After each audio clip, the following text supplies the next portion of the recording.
है जो इस अभिमानी के अशुभ बोल को असत्य कर दिखाए? आगे बढ़ो वीरों और सिद्ध कर दो इस देश में वीरों की कोई कमी नहीं।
क्या मेरी पुत्री सीता,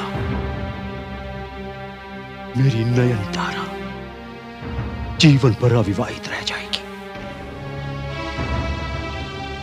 यदि मुझे ज्ञात होता तो मैं ये संकल्प ही न लेता।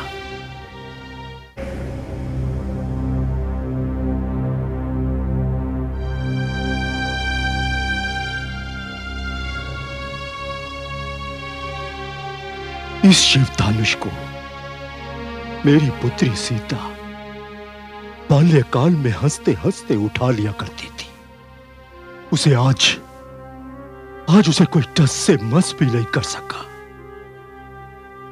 मुझे ज्ञात नहीं था कि यह धरती वीरों से रिक्त हो गई है। सभी क्षत्रिय नपुंसक निकलेंगे। बस कीजिए मिथिलेश, बस कीजिए। आपको समस्त क्षत्रियों का अपमान करने का कोई अधिकार नहीं है। ईश्वर की सौगंध, यदि मेरे ज्येष्ठ भ्राता श्री राम और गुरु विश्वामित्र यहां नहीं होते तो मैं ये धनुष तो क्या हिमालय को भी उठाकर दूर फेंक देता।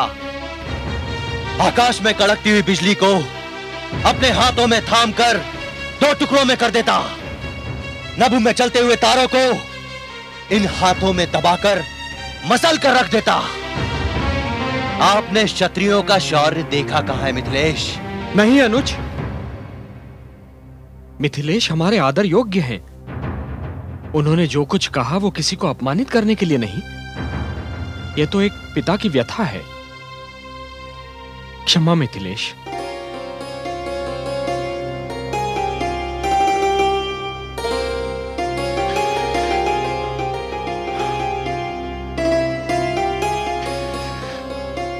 शिष्य राम,